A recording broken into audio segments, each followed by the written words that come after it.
Un gran gusto poder saludarles, estimadas y estimados estudiantes de cuarto medio, e invitarles a poder participar de este video donde vamos a trabajar elementos de la guía número 8. Por esta razón es que nosotros vamos a analizar aspectos importantes con respecto a lo que es la participación ciudadana. También vamos a identificar las características de la diversidad de la convivencia y el medio ambiente en nuestro país, y por último vamos a trabajar aspectos o temáticas relacionadas con lo que es la economía y la sociedad. Pasamos al primer tema. La participación ciudadana se fundamenta principalmente a través de lo que es la participación política. La participación política, ¿qué es lo que involucra? En sí, involucra la búsqueda de un bien común para todos los habitantes de un lugar, pero este bien común no tiene que ver con lo individual solamente, sino que también tiene que ver con alcanzar la realización desde lo individual, pero también desde lo colectivo. Por lo tanto, tienen que haber elementos que sean comunes a todos los habitantes o a la mayoría de los habitantes de un territorio. Por lo tanto, esto parte de la base de la participación desde los principios fundamentales de ¿qué? De un sistema de gobierno que es la democracia. Por esta razón, como la democracia es muy diversa en cuanto a sus manifestaciones, también tenemos formas diversas de participación política. Y aquí nosotros vamos a identificar dos grandes formas de participación política. Por una parte, tenemos la participación política tradicional, que está involucrada bajo dos características. Una, nuestra participación ciudadana a través del derecho ciudadano de votar, de elegir o ser elegido de acuerdo a las autoridades que van a administrar los distintos poderes del Estado, específicamente el Poder Ejecutivo y el Poder Judicial, que tienen que ver en el caso ejecutivo, poder elegir presidente, en el caso del Poder legislativo, los parlamentarios, y también parte del Poder Ejecutivo, lo que son las autoridades municipales y regionales. Sin embargo, también tenemos otra forma tradicional de la participación democrática y tiene que ver con los partidos políticos. Estos partidos políticos los vamos a ver un poco más adelante, pero lo importante es que tienen, ¿no es cierto?, una estructura, tienen una orgánica de organización, tienen un conjunto de ideas o doctrinas o ideologías que van a fundamentar una visión de país que ellos quieren compartir e implementar dentro de un territorio. Por lo tanto, la búsqueda principal de ellos es la obtención del poder para poder gobernar. Sin embargo, existen otras formas de participación política que son denominadas de carácter no tradicional y tienen que ver con lo territorial, con lo más concreto, con lo más cercano a nuestra realidad, y esto específicamente tiene que ver, por ejemplo, en nuestro ambiente escolar, con la elección o participación de los centros de estudiantes. También tenemos lo que son las juntas de vecinos, desde el punto de vista de nuestro barrio, nuestras localidades más inmediatas donde nosotros vivimos. Desde el punto de vista laboral también tenemos organizaciones no tradicionales, como por ejemplo la defensa de los derechos de los trabajadores en función de la negociación que puedan generar con los empleadores a través de los sindicatos.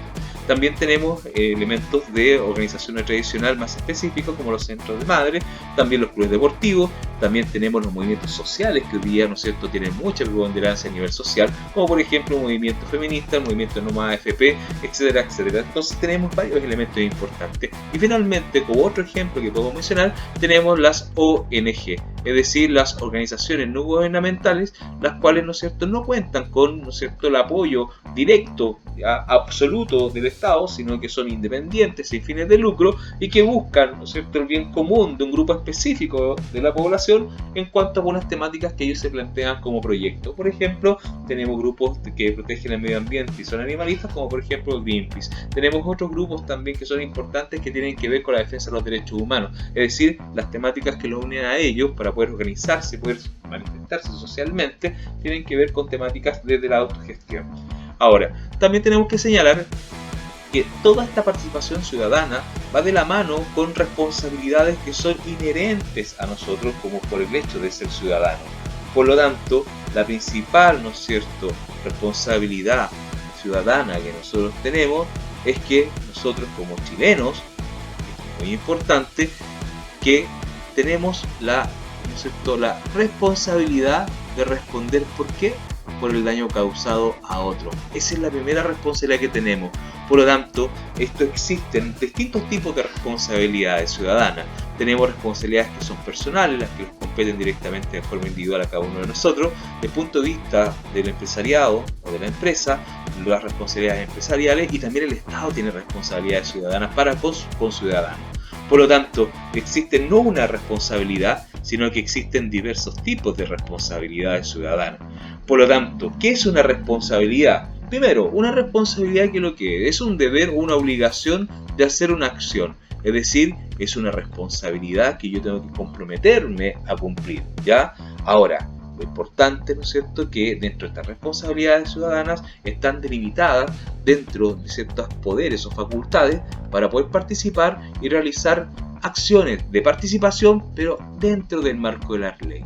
Por lo tanto, si yo me quiero organizar para poder, ¿no es cierto?, aportar a la sociedad, que está dentro de mi actividad de lo que establece legalmente nuestra jurisdicción o la ley, no tengo problema poder, ¿no es cierto?, hacerme parte de un grupo ciudadano. Sin embargo, si ese grupo, entre comillas, ciudadano, lo que pretende es generar actividades ilícitas, obviamente está fuera del marco de la ley, por lo tanto, no es un derecho y tampoco una responsabilidad ciudadana.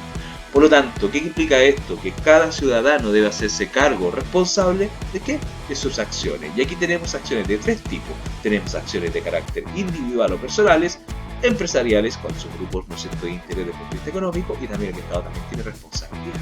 Ahora, ¿cuáles son las principales responsabilidades que tenemos nosotros como ciudadanos? Primero, es el cumplimiento de las normas, es decir, el cumplimiento de las leyes. Y este cumplimiento de las leyes no tiene que ver por sí mismo, sino que es un cumplimiento en base al respeto de los derechos de los demás. Y esto va de la mano intrínsecamente con lo que nosotros vamos a llamar los derechos humanos, ¿ya?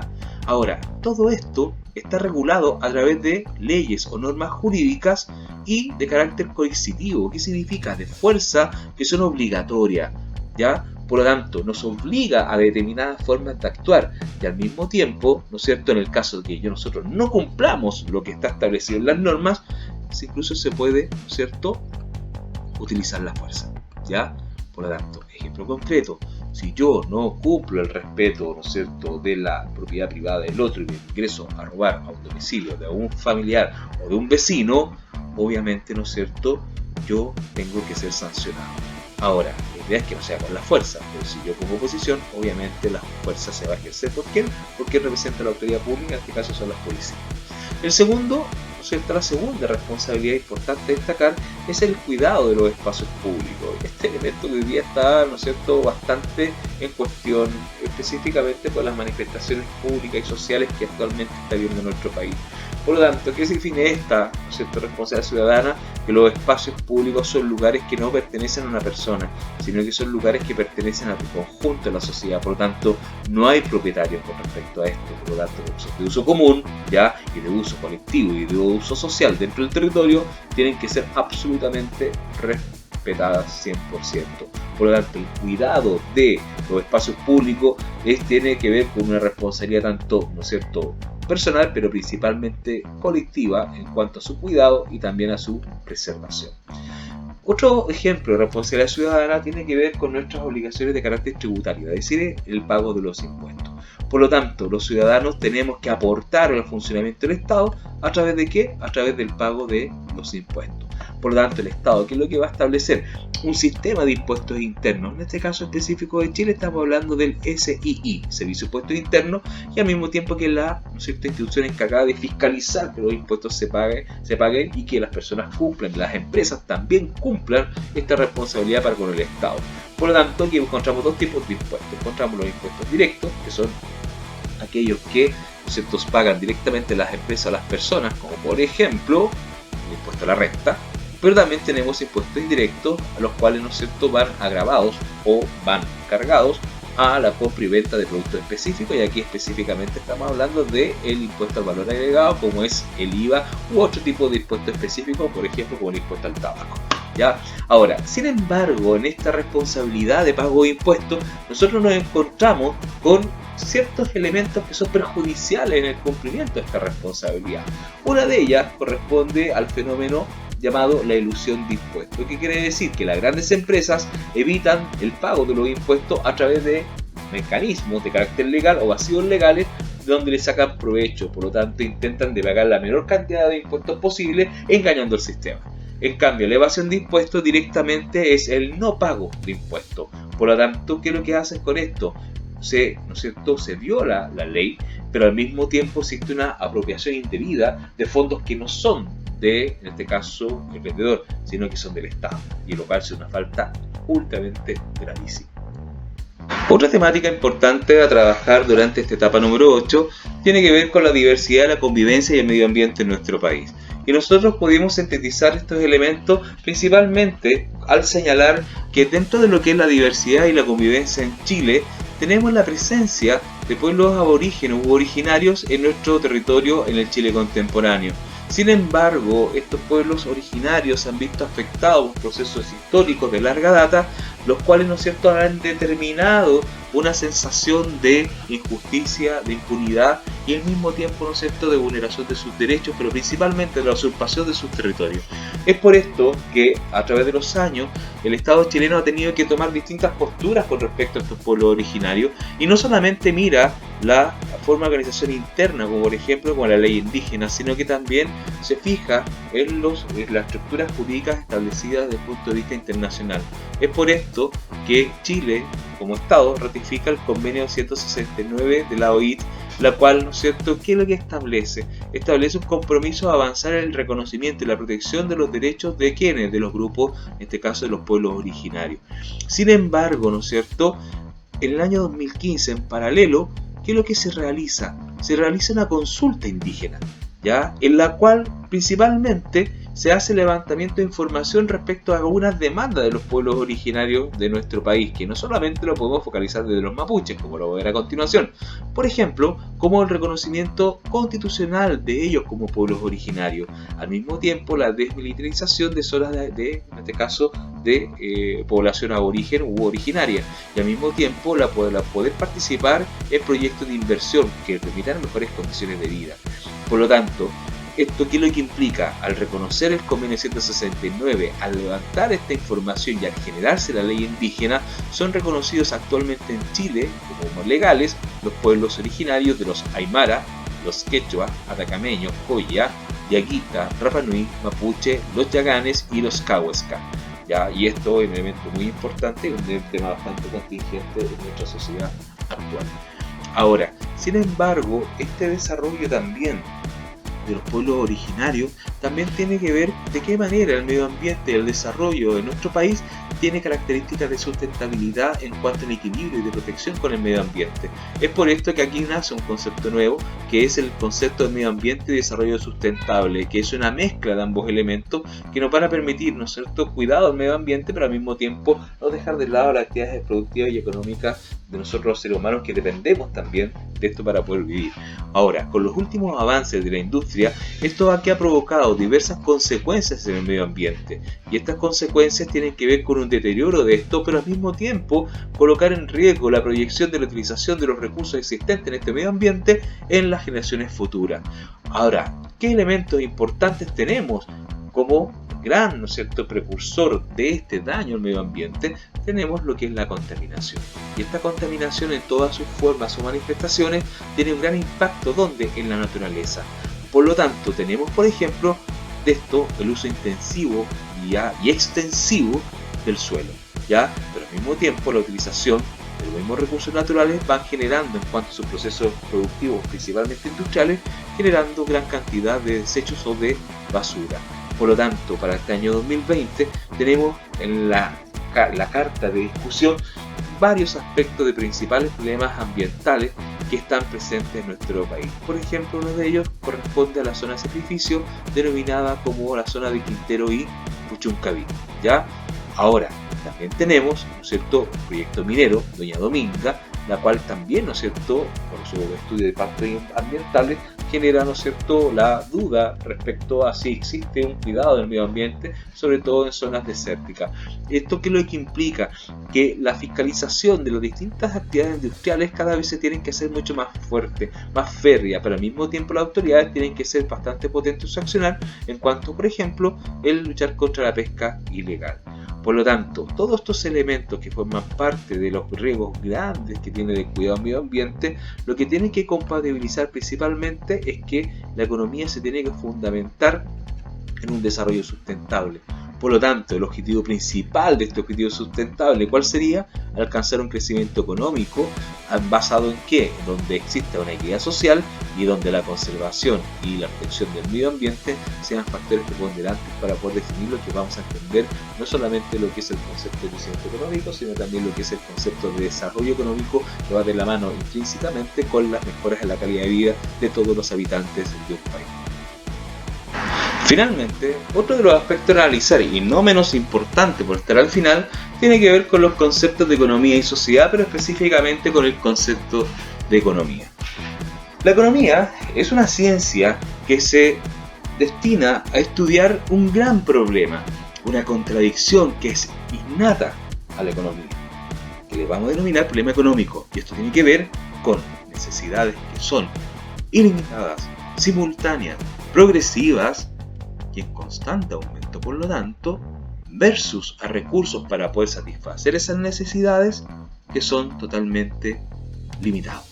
Por lo tanto, la economía se fundamenta principalmente en un problema económico, donde el economista tiene que generar la lógica de pensamiento de coordinar la economía, donde tiene que compatibilizar tres elementos importantes, tres conceptos importantes. Reitero nuevamente, primero, que las necesidades son ilimitadas. Segundo, lamentablemente los bienes y servicios son limitados, por lo tanto esto genera un problema que se llama la escasez. Y al generar escasez se genera la sensación de insatisfacción, pero al mismo tiempo, dependiendo de la escasez y del tipo de elemento de necesidad que yo quiera satisfacer, incluso puede colocar en riesgo nuestra vida.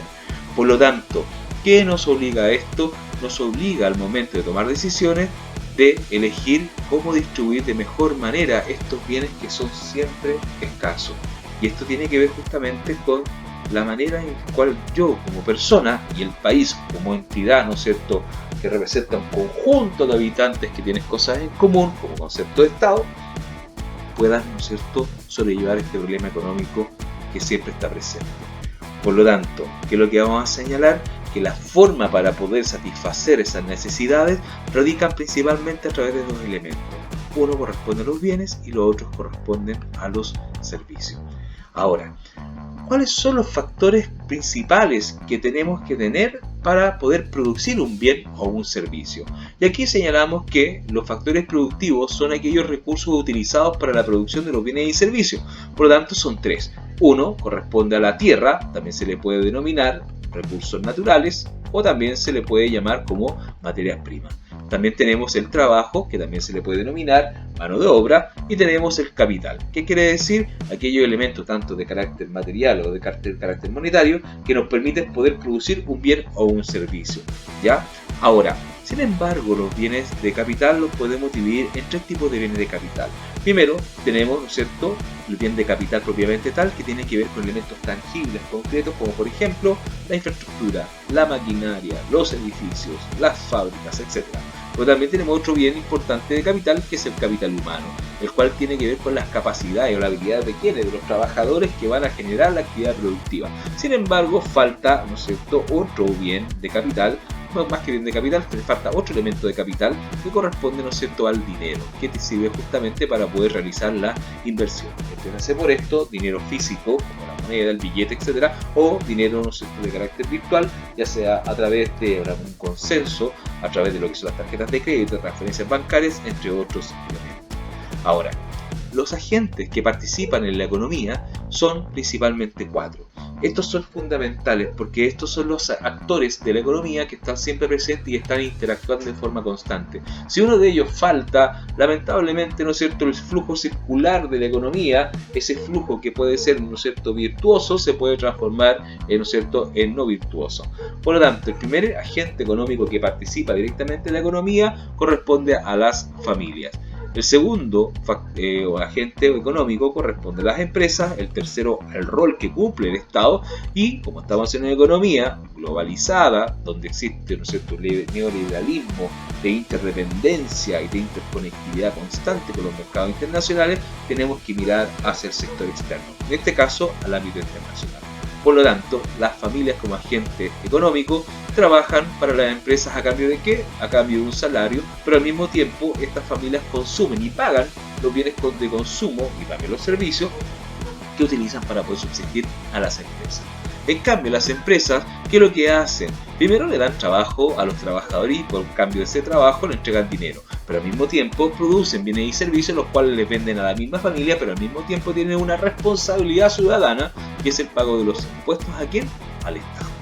El Estado ¿Qué es lo que hace? Tiene distintas formas de actuar el Estado dependiendo del modelo macroeconómico existente en el país. Y refiriámonos netamente a nuestro modelo macroeconómico, que es el modelo de carácter neoliberal, a la chilena, el cual, ¿no es cierto?, donde los mercados están dirigidos principalmente no por el Estado en cuanto a su productividad, en cuanto a su ejecución, sino que están, ¿no es cierto?, en manos de los privados. Por lo tanto, en este concepto de mercado neoliberal es que el Estado asume el rol actualmente en Chile de incentivar la actividad del sector privado, porque en Chile no es un Estado productor 100%, sino que son pequeñas empresas que solamente actúan como productoras muy limitadas dentro del mercado. Al mismo tiempo puede crear ciertas empresas estratégicas, por ejemplo como Codelco, que no la crea los últimos gobiernos, sino que viene desde, ¿no es cierto?, el siglo XX, la cual se encarga, ¿no es cierto?, de la extracción de una parte importante del cobre en nuestro país. Pero al mismo tiempo, el Estado presta servicios públicos a la comunidad. ¿Qué quiere decir? Es decir, presta servicios como por ejemplo el servicio de impuestos internos, como el registro civil, como el SERVIU o servicio de vivienda y urbanismo, donde, ¿no es cierto?, atiende a la gente y les presta servicios a las personas. Y al mismo tiempo es el encargado de controlar el proceso económico a través de las leyes, es decir, la creación de normativas junto con el Poder Legislativo con respecto a regular los mercados financieros y también comerciales. Ahora, y el sector externo tiene que ver con todos estos agentes externos que vienen desde el ámbito internacional y específicamente tiene que ver con las famosas transnacionales. Ahora, bajo esta lógica, ¿el mercado cómo funciona? El mercado funciona, a diferencia de lo que nosotros podíamos entender hace 30 o 20 años atrás, funciona tanto de forma física, pero también de forma virtual. ¿Por qué? Porque justamente los avances de la globalización y esta, ¿no es cierto?, inmediatez, interdependencia y esta interconectividad que es parte de la globalización, dan el pie para que justamente los mercados se diversifiquen totalmente y el intercambio y las transacciones económicas sean de forma prácticamente, ¿no es cierto?, de forma simultánea.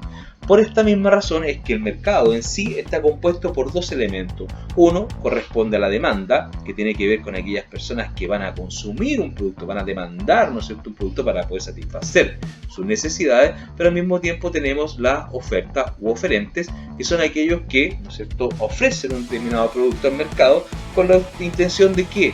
De poder, ¿no es cierto?, ayudar a satisfacer las necesidades de las personas. Por lo tanto, ¿qué implica esto? Que corresponden a los oferentes a los vendedores. Y esta relación se da en función de ¿qué? De un concepto muy importante. Se da en función de lo que es un precio. Y el precio, ¿qué es lo que es el precio? Es el acuerdo que llega el comprador con el vendedor sobre el valor de un producto, y esto puede facilitar o puede perjudicar que se produzca el intercambio. Por lo tanto, aquí vamos a tener lo que se denomina un precio de equilibrio, donde tanto el precio tanto para el vendedor como para el comprador son aceptados en forma espontánea dentro de un mercado, llamémosle de características perfectas, los cuales, ¿no es cierto?, nos van a permitir establecer un precio de compra que le conviene tanto al comprador como al vendedor. Ahora, en sí, para que los precios tengan ciertas características, tomando en consideración que el precio es, lo señalamos anteriormente, es el acuerdo entre el comprador y el vendedor sobre el valor del producto para poder realizar un intercambio, que es lo que vamos a señalar acá, muy importante, que el precio ya va a depender de estos dos elementos. Tenemos el precio acá al frente y tenemos acá la demanda, que somos nosotros quienes compramos, y tenemos la oferta. ¿Y qué factores influyen para que se genere esta relación entre la oferta y la demanda? Primero, hay que ver los costos de producción del producto. Por lo tanto, si los costos son muy altos, obviamente el precio de venta va a ser mayor. Si el costo es más bajo, en teoría, el precio, ¿no es cierto?, final del producto tendría que ser más barato, ¿ya? O más bajo. Ahora, otro factor que influye que si ese bien o servicio existe en abundancia o en escasez. Por lo tanto, si hay escasez de producto, obviamente el producto va a tener un precio mucho más alto. Si hay abundancia de un producto, debido a la competencia, el precio del producto sería inferior. Ahora, un elemento importante, también depende mucho de las características de la competencia, porque al existir mayor competencia respecto a un producto, como existe esta lucha por obtener el mercado, ¿no es cierto?, a este demandante de producto y poder vender sus productos, tiende a bajar los precios. En cambio, si son pocos, ¿no es cierto?, los vendedores del producto, los precios tienden a subir. Otro factor importante a considerar tiene que ver con el tamaño del mercado.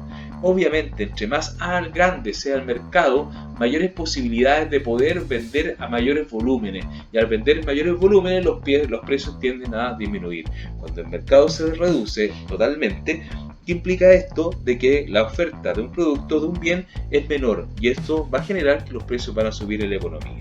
Ahora, al mismo tiempo hay que considerar un factor muy relevante que tiene que ver con los precios de otros bienes del mismo tipo, es decir, los bienes complementarios. Por lo tanto, va a depender exclusivamente de la cantidad de recursos económicos con los cuales cuente en mi bolsillo para ver si puedo contener un tipo de consumo, si no de lo contrario busco alternativos. Ejemplo concreto, cuando compro tinta de impresora de precio original, de marca original, son mucho más caros y cuando no tengo dinero compro, ¿no es cierto?, el repuesto alternativo. Lo mismo pasa con los repuestos de los automóviles, o incluso más pasa cuando uno tiene consumo de bebidas cola, donde, ¿no es cierto?, al disminuir el ingreso, en este caso del consumidor, opta por tomar bebidas colas, pero ya no de marca, sino de un precio mucho más reducido. Y finalmente, tenemos que señalar que otro elemento que influye en los precios de mercado tiene que ver con los modos, con las modas, con los gustos del momento.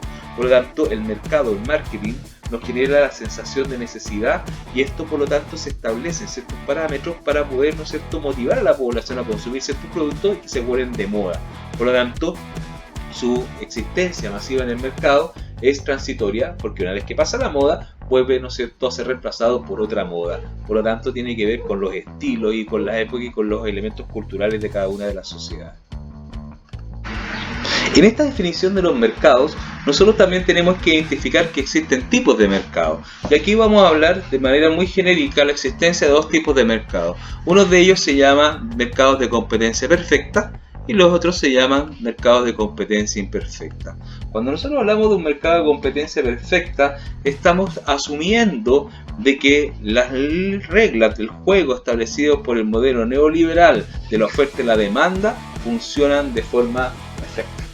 Y eso implica de que, ¿no es cierto?, no hay ningún agente económico que interfiera de manera negativa en la decisión de otros o en el funcionamiento de otros de los agentes, porque hay una transparencia en el mercado. Por lo tanto, aquí en la competencia perfecta se fundamenta principalmente en el libre juego de la oferta y la demanda. Por lo tanto, no hay ningún agente, tanto interno como externo, que pueda, ¿no es cierto?, interferir en ese juego de oferta y demanda.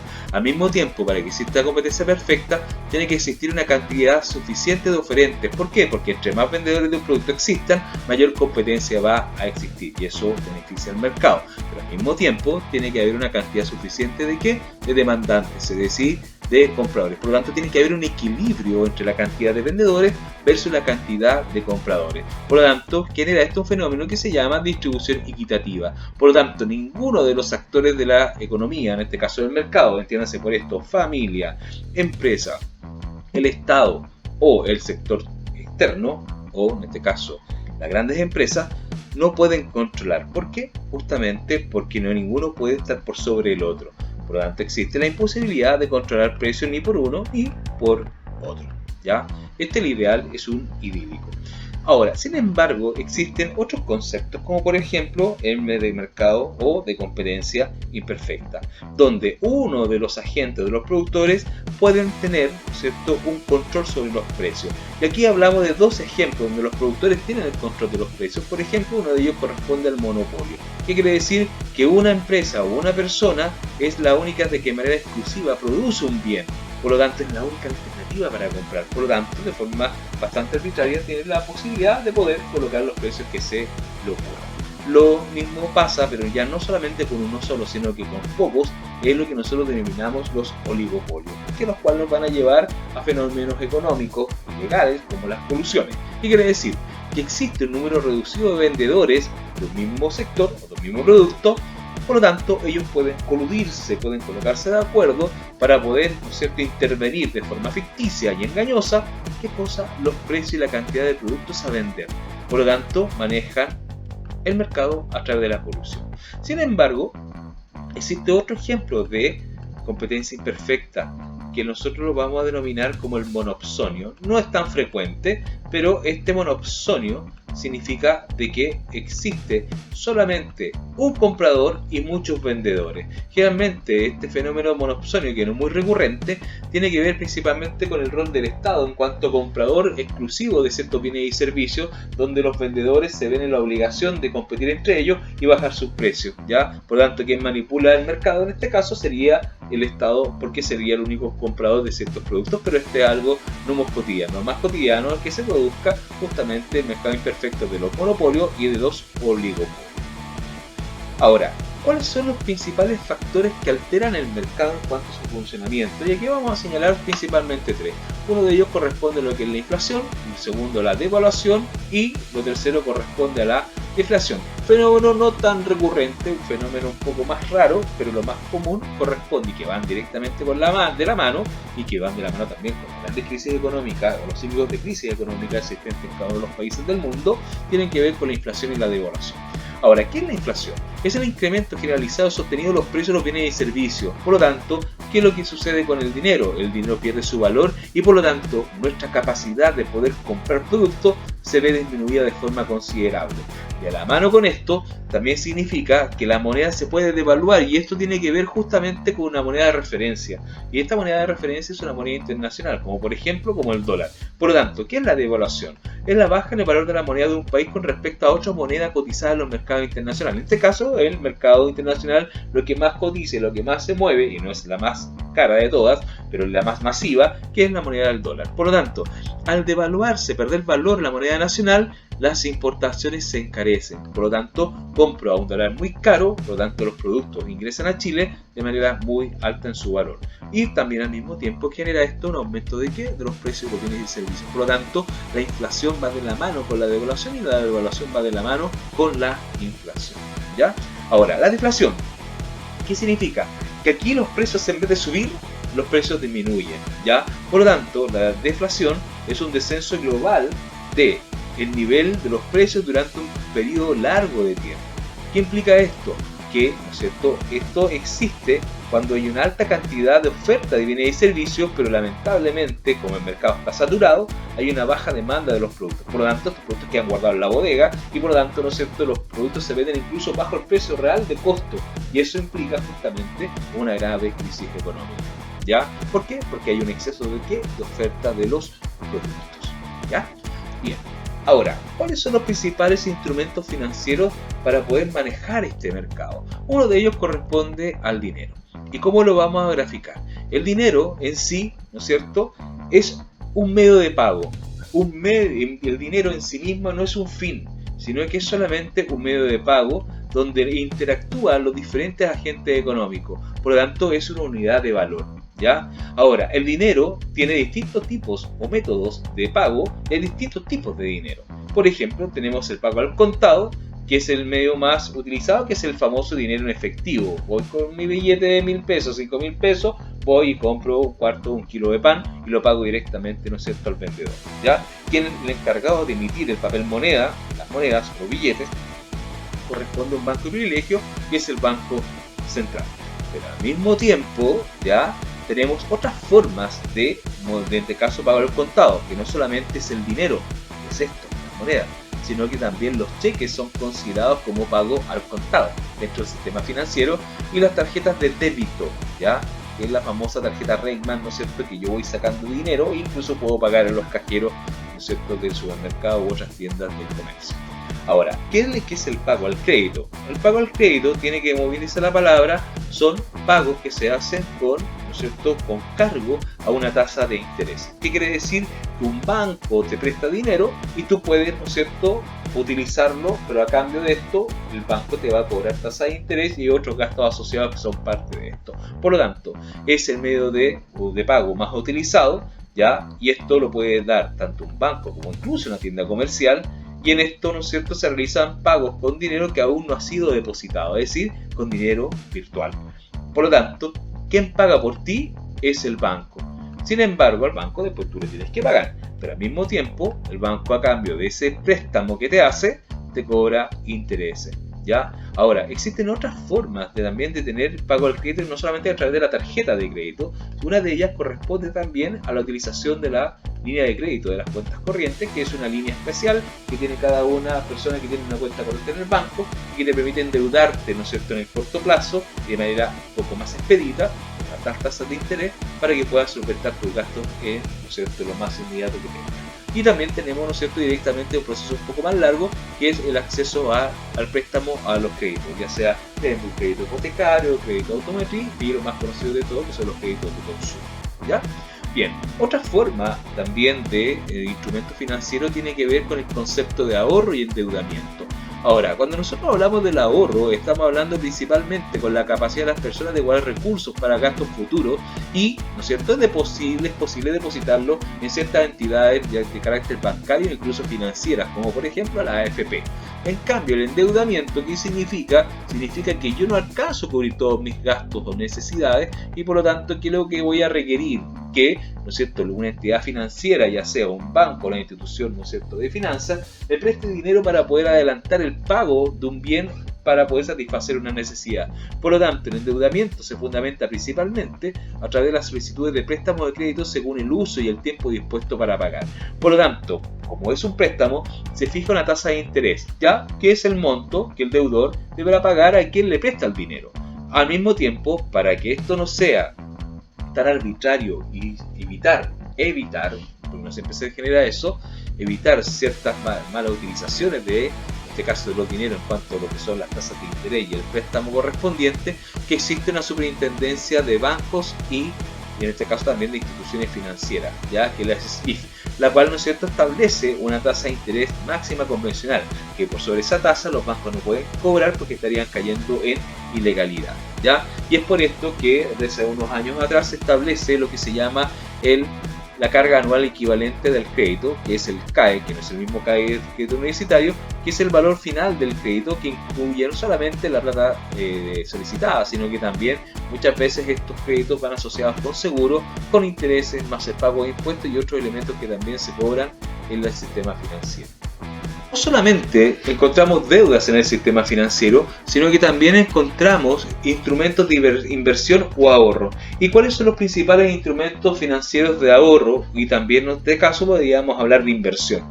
Tenemos, por ejemplo, las cuentas de ahorro, que son las más utilizadas y las más antiguas. También podemos depositar a plazo, es decir, prestarle nosotros dinero al banco por un periodo de tiempo y a cambio de ese préstamo que le hacemos, el banco nos da un dinero adicional como una tasa de interés a favor. Lamentablemente, siempre esas tasas de interés son mucho más bajas que cuando ellos nos prestan a nosotros. También tenemos lo que se llama el ahorro previsional obligatorio para trabajadores independientes, que también tiene que ver justamente con ¿qué? Con el tema de la jubilación a través de la AFP. Y lo mismo pasa con los ahorros previsional voluntario, que tiene que ver ya sea con la APB, ya que el ahorro previsional voluntario, o también lo que nosotros vamos a denominar como la famosa cuenta 2 de la AFP, y yo puedo invertir dinero y con esa plata, las que van a la bolsa de comercio tanto nacional como internacionales, yo puedo, ¿no es cierto?, obtener ganancias tanto en el largo, mediano y no tanto en el corto, pero sí relativamente corto plazo. También puedo invertir lo que son los fondos mutuos. ¿Qué quiere decir? Que comparto, ¿no es cierto?, la inversión con otras personas que tienen los mismos intereses que yo para poder, ¿no es cierto?, invertir en empresas, invertir en acciones, que es muy parecido al segundo tema, que tiene que ver con invertir en acciones en la bolsa o también poder comprar moneda extranjera con la compra de dólares. También es otra forma de instrumentos financieros de inversión preferentemente versus estos instrumentos financieros de ahorro. Aquí mi actitud de inversión, mi actitud es mucho más osada, es mucho más agresiva para poder obtener beneficios del mercado. En este caso los instrumentos financieros de ahorro son más conservadores. ¿Por qué? Porque demoran mucho más tiempo en poder generar algún tipo de utilidad. Bien, ahora, para que todo esto también funcione, tenemos que tener la lógica de que tiene que haber un consumo por parte de nosotros, que somos los consumidores, de dos características. Primero, tiene que haber un consumo informado. Y los responsables primarios de entregarnos la información no somos nosotros, sino que es el vendedor. Pero nuestra responsabilidad es requerir la información al vendedor y al mismo tiempo tener lo que se denomina un consumo responsable. Ambos elementos son fundamentales para que las economías puedan funcionar de manera relativamente sana. Por lo tanto, lo primero que tenemos que tener es tener un consumidor que sea responsable, es decir, que tenga una acción consciente en la que se compra un bien o servicio no solo por su calidad-precio, sino también considerando los efectos de su elaboración. ¿Qué quiere decir esto? No comprar por comprar, pero también ahora con esta mentalidad, ¿no es cierto?, que es muy importante del cuidado del medio ambiente, tenemos que también procurar de consumir elementos que sean amigables con nuestro ecosistema. Pero al mismo tiempo también ser consumidores de carácter informado.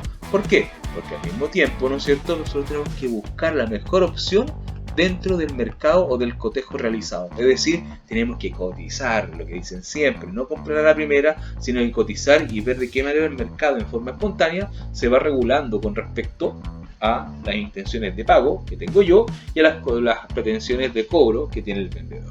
Y eso se llama precio de equilibrio.